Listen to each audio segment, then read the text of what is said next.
तो हम लोग पढ़ रहे थे the rise of nationalism in Europe, ठीक है।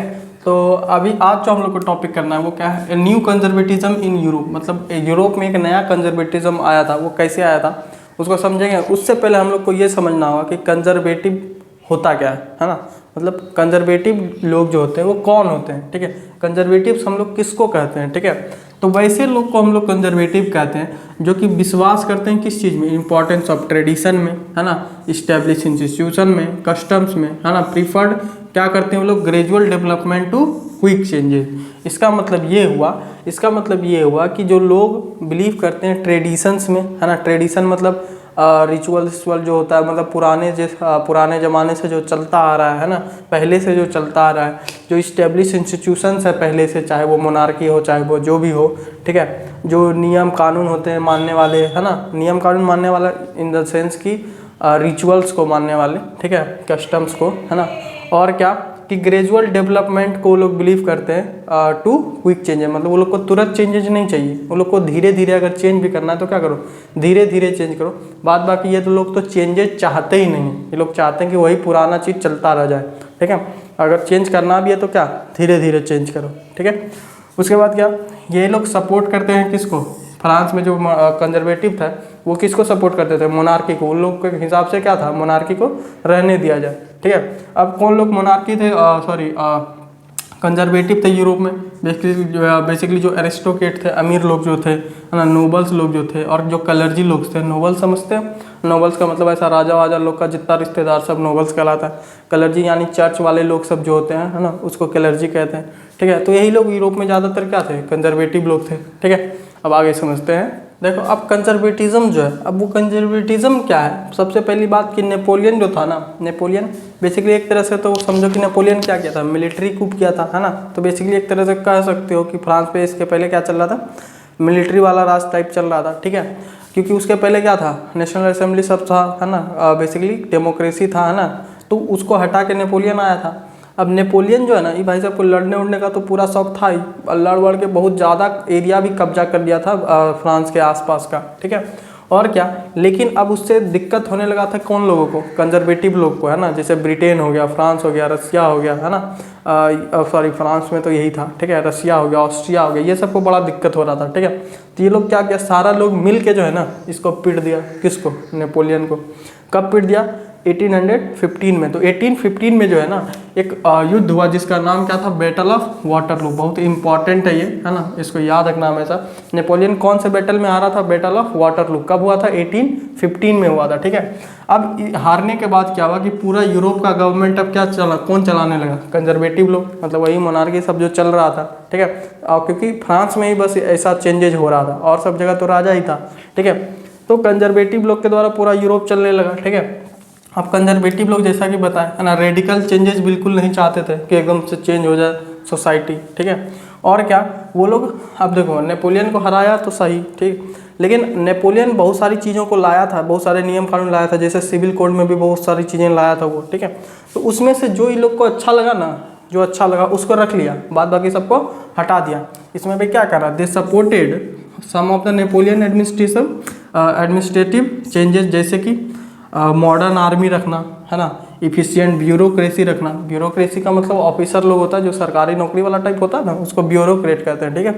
और क्या, एक डायनेमिक इकोनॉमी रखना, डायनेमिक इकोनॉमी का मतलब कि किसी एक चीज़ पे हम लोग का इकोनॉमी ना ही मतलब निर्भर ना हो, डिपेंडेंट ना हो कि एक ही चीज़ पे डिपेंडेंट है, ये ख़त्म तो पूरा इकोनॉमी एक चौपट हो जाए, ठीक है। तो अलग अलग चीज़ों पे डिपेंड रखना। और क्या, फेडरलिज्म हो गया, सर्वडम हो गया, ये सब हटाया था ना, ठीक है, नेपोलियन। तो ये सारी चीज़ों को रखा गया, ठीक है, कंजर्वेटिव लोगों के द्वारा भी, है ना। जबकि ये चेंजेस कौन किया था, नेपोलियन क्या था।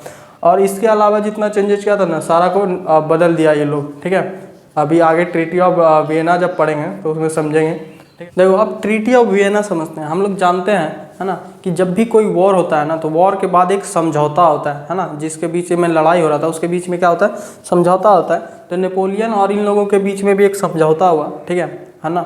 वो उसका नाम क्या था, ट्रीटी ऑफ वियना। अब इस समझौते में क्या हुआ, सबसे पहली बात तो 1815 में कंजर्वेटिव लोग, है ना, हरा दिया किसको, नेपोलियन को। कंजर्वेटिव में कौन लोग थे, प्रैब कंट्री। प्रैब कौन थे, पर्सिया, रसिया, ऑस्ट्रिया, है ना, और ब्रिटेन था। ठीक है, अब कलेक्टिवली नेपोलियन, है ना, नेपोलियन को हरा दिया गया।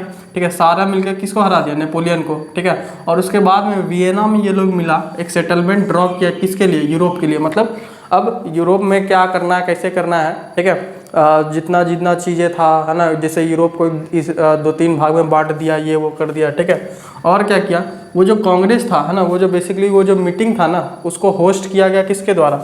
ऑस्ट्रियन चांसलर के द्वारा, जिसका नाम भाई साहब क्या था? ड्यूक मेटरनिच। इंपॉर्टेंट इंसान है इसका नाम। इसका क्वेश्चन भी है जो कि क्या है कि when France sneezes all Europe got cold. ठीक है, या गेट कॉल्ड। ठीक है, तो मतलब जब इसको छींक आता है तो पूरा यूरोप को सर्दी लग जाता है ना, फ्रांस को बेसिकली। ठीक है, ये कौन बोला था? ड्यूक मेटरनिच बोला था। ठीक है, अब ये जो ट्रीटी था उसका ऑब्जेक्टिव क्या था? इसका ऑब्जेक्टिव था कि मोनार्की को वापस लाना है, और जितना नेपोलियन के द्वारा चेंजेज किया गया है ना, उसको वापस से फिर से क्या करना है? चेंज करना है। एक्सेप्ट क्या, जो उन लोगों को अच्छा लगा कि ये सब रहने देना चाहिए, उसको छोड़ के सारा कुछ क्या कर लिया? चेंज कर दिया। ठीक है, उसके बाद क्या, बर्बन फैमिली जो डायनेस्टी था, ठीक है, बर्बन डायनेस्टी जो था लुइस 16 वाला, ठीक है, उसी डायनेस्टी को वापस से इस्टेब्लिश कर दिया गया। कहाँ? फ्रांस में राज करने के लिए। ठीक है, और जितना भी टेरिटरी जीता था, है ना, जितना भी, अब नेपोलियन को तो पता है, इसको लड़ने का शौक था, है ना भाई साहब, जहाँ जाता लड़ जाता था। ठीक है, तो जितना टेरिटरी जीता था वो सारा क्या कर लिया गया? फ्रांस से ले लिया गया। समझ में आया बात? अब देखो, अब तो बर्बन फैमिली को क्या बना दिया? वहाँ का फ्रांस में इस्टेब्लिश कर दिया दोबारा से। ठीक है, और उसके बाद क्या किया ये लोग? देखो, series of state were set up on the boundaries of क्या? France to prevent French expansion.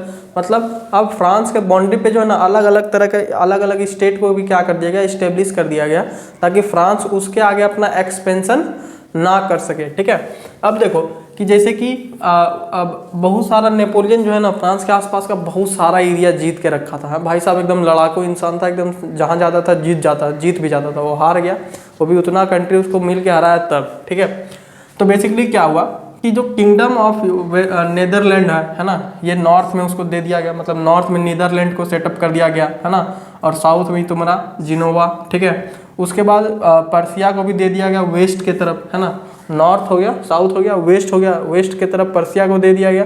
ठीक है, और Austria was given to control of क्या? Northern Italy. नॉर्दर्न इटली भी जीत के रखा था वो। नॉर्दर्न इटली को किसको दे दिया गया? ऑस्ट्रिया को दे दिया गया, है ना, ऑस्ट्रिया को दे दिया गया।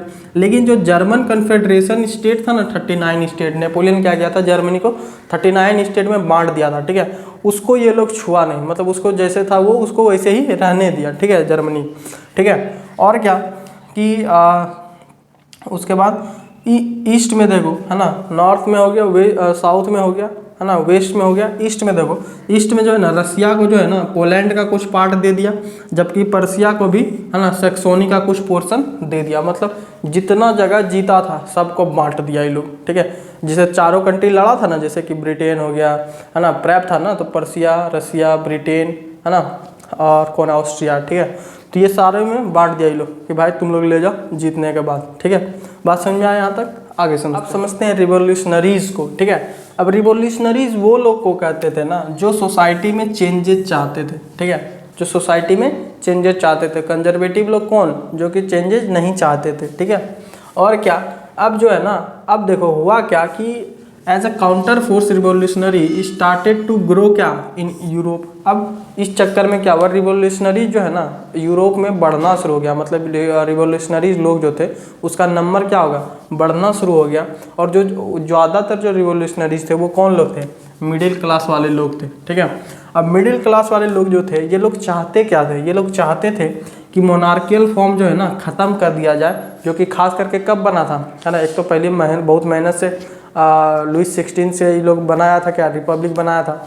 उसके बाद नेपोलियन आके चौपट कर दिया सब, और नेपोलियन को हराया तो फिर से वापस से कंजर्वेटिव आ गया, है ना, राजा लोग फिर से आ गया। तो वो लोग जो चाहता था कि वियना कांग्रेस जो हुआ था, मतलब वियना वाला जो मीटिंग हुआ था जिसमें ट्रीटी ऑफ वियना हुआ था, उसी के बाद ना कंजर्वेटिव लोग दोबारा इस्टेब्लिश किया गया फ्रांस में। ठीक है, तो वो क्या चाहता था कि वो वाला जो है ना, वो वाला जो मोनार्कल फॉर्म है उसको क्या कर दिया जाए? हटा दिया जाए। और ये लोग लिबर्टी और फ्रीडम में बिलीव करता था कि हम लोग को आज़ादी और फ्रीडम क्या चाहिए? आज़ादी फ्रीडम एक की बात है। ठीक है, तो ज़्यादातर जो चाहते थे ज़्यादातर जो लोग थे वो क्या चाहते थे? नेशन स्टेट बनाना चाहते थे कि एक कंट्री हो हमारा, है ना, सब लोग एक साथ रहें, एक कंट्री हो, ठीक है, उसमें सरकार बने, है ना, फिर सरकार चले लोगों के द्वारा, ठीक है। तो वो लोग क्या चाहते थे, नेशन स्टेट बनाना चाहते थे। लेकिन अब कंजर्वेटिव का रूल हो गया था 1815 के बाद से, है ना, 1815 के बाद से कंजर्वेटिव का रूल होने से हुआ क्या कि अब बहुत सारे रिवोल्यूशनरीज लोग जो है ना डर से, है ना, कि बहुत भाई पिटाएगा, अब पिटता भी था, पकड़ाता था जो पिटता भी था उसको, है ना, तो पिटाने के डर से क्या हो गया, बहुत सारा नेशनलिस्ट लोग जो था, रिवोल्यूशनरीज जो था, वो क्या हो गया, अंडरग्राउंड हो गया, है ना, वो क्या हो गया, अंडरग्राउंड हो गया, मतलब छिप गया, है ना, सारा अंडरग्राउंड हो गया। अब अंडरग्राउंड काम करने लगा, है ना, सीक्रेट सोसाइटी बनाया। अब समझते हैं कैसे। तो देखो जब अंडरग्राउंड हो गया, है ना, नेशनलिस्ट लोग, रिवोल्यूशनरी लोग जो अंडरग्राउंड हो गया, उसके बाद क्या देखने को मिला कि बहुत सारे यूरोपियन स्टेट में जो है ना सीक्रेट सोसाइटी बनना शुरू हो गया, है ना। सीक्रेट सोसाइटी यहाँ पे बेसिकली एक ग्रुप बनना शुरू हो गया था सीक्रेटिवली, है ना, ऊपर से काम नहीं करता, तो वो लोग अंडरग्राउंड काम करता था, ठीक है, इसलिए उसको क्या कह रहे हैं, सीक्रेट सोसाइटी, ठीक है। तो वो काम क्या करता था बेसिकली, सीक्रेट सोसाइटी जितना रिवोल्यूशनरी होता था ना, वो सबको ट्रेनिंग देता था कि क्या करना है, कैसे करना है, अपने जो उन लोगों का जो आइडिया है उसको कैसे लोगों तक पहुंचाना है, ठीक है, ये सारी चीज़ों का के लिए वो लोग क्या करता था, ट्रेन करता था किसको, रिवोल्यूशनरीज को, ठीक है। अब देखो एक भाई साहब थे गैसेपी मैजनी, क्या नाम था भाई साहब का, गैसेपी मैजनी नाम था। इनका जन्म हुआ था जिनोवा में 1807 में, है ना, कब हुआ था, 1807 में, इटली में एक जगह है जिनोवा, ठीक है। तो ए member of secret society of Carbonari, है ना, ये भी जो है ना एक सीक्रेट सोसाइटी के मेंबर बन गए, है ना, जो कि कहाँ के सीक्रेट सोसाइटी के मेंबर बने, कार्बोनरी के, है ना, जगह का नाम है, ठीक है। He was sent to into exile इन 1831, मतलब 1831 में जो है ना भाई साहब को एग्जाइल दे दिया गया। मतलब एग्जाइल का मतलब हो गया देश से बाहर निकाल दिया गया, है ना। क्यों निकाल दिया गया, क्योंकि ये 1831 में जो है ना एक रिवॉल्यूशन करने का अटेम्प्ट किए थे, कहाँ पे, लाइगुरिया में। 24 साल के थे भाई साहब उस समय, है ना, और रिवॉल्यूशन करने चले थे, पीट के बाहर कर दिया देश के, है ना। और क्या, अब ये जो भाई साहब थे गैस्पी मैजनी, है ना, 2 अंडरग्राउंड अपना सोसाइटी ये छोड़े, जिस तरह से अंडरग्राउंड सोसाइटी होते थे ना, तो ये अपना भी 2 अंडरग्राउंड सोसाइटी को फाउंड किए। कौन कौन सा, एक था यंग इटली जो कि मर्सलिस में, है ना, जो कि मर्सलिस में खोले, और क्या, एक यंग यूरोप जो कि बर्न में खोले, ठीक है। तो 2 अंडरग्राउंड सोसाइटी को ये भी क्या किए, फाउंड किए, ठीक है। अब गैस्पी मैजनी का क्या बिलीफ था, क्या सोचते थे, उसको समझते हैं। तो देखो अब ये जो गैस्पी मैजनी थे, ये बिलीव क्या करते थे कि ये मानते थे कि God had intended nation to be the natural unit of mankind. मतलब ये मानते थे कि भगवान के द्वारा जो है ना नेशन को जो है ना एक नेचुरल यूनिट के द्वारा दिया गया है मैनकाइंड को, ठीक है। और क्या, इसी वजह से हम बोले थे गैस्पी मैजनी कहाँ के थे, इटली के। तो वो क्या चाहते थे कि अब इटली जो है ना एक पैच वर्क के तरह ना रहे। पैच वर्क करने का मतलब कहीं छोटा सा स्मॉल अलग स्टेट है, कहीं छोटा सा किंगडम है दूसरा, है ना, अलग अलग किंगडम छोटा छोटा छोटा। तो वो ये नहीं चाहते थे कि ऐसा रहे। वो क्या चाहते थे, वो चाहते थे कि पूरा जो इटली है वो यूनिफाइड हो जाए, पूरा इटली एक हो जाए और एक होके एक नेशन बनाए या फिर एक रिपब्लिक बनाए, ऐसा मानते थे कौन, गैस्पी मैजनी, ठीक है। अब देखो इनका जो मॉडल था सीक्रेट सोसाइटी वाला, इसको फॉलो करते हुए जो है ना बहुत सारे सीक्रेट सोसाइटी बनने लगे, जर्मनी में, फ्रांस में, स्विट्जरलैंड में, पोलैंड में, अलग अलग जगह पे, है ना, ये सारी सीक्रेट सोसाइटीज़ बनने लगी। तो अब इससे क्या हुआ कि अब मैजनी जो है ना relentless opposition to the monarchy. अब बेसिकली इससे क्या हो गया कि अब इतना ज़्यादा इसका इन्फ्लुएंस था कि अलग अलग जगह सोसाइटीज़ बनने लगे। तो बेसिकली मोनार्की का दुश्मन हो गया था कौन, है ना, गैस्पी मैजनी। मतलब मोनार्की वाला को लगता था कि भाई साहब ये रहेगा तो डुबा के जाएगा हम लोग को, ठीक है। उसी तरह जैसे कि अब वो लोग क्या हो गया था, डर गया था, है ना, मोनार्की लोग थोड़ा डर गया था, कंजर्वेटिव लोग थोड़ा डर गया था कि भाई साहब इतना मुश्किल से नेपोलियन को पीट के वापस आए थे, लगता है फिर जाने का समय हो गया, तो थोड़ा डर गया था। तो जो मेटरनिच था, है ना, मेटरनिच याद है ना, ड्यूक मेटरनिच, है ना, वियना कांग्रेस को हेड किया था ये, है ना, होस्ट किया था, ठीक है।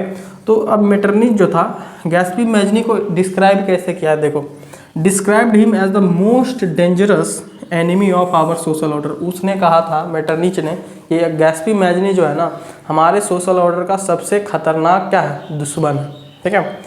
तो ये था कौन, ये थे भाई साहब गैस्पी मैजनी, ठीक है। इसके बाद का जो यूनिट है ना एनसीईआरटी का, उसमें बेसिकली अब रिवॉल्यूशन एज पूरा चला है, ठीक है। उसको पढ़ेंगे हम लोग अगले क्लास में, अगले वीडियो लेक्चर में, ठीक है। आज के लिए यहीं तक। तब तक के लिए धन्यवाद। अगर अच्छा लगा हो लाइक करो, शेयर करो, है ना, और सब्सक्राइब करो, दोस्तों को भी शेयर करो। ठीक है, मिलते हैं अगले वीडियो में।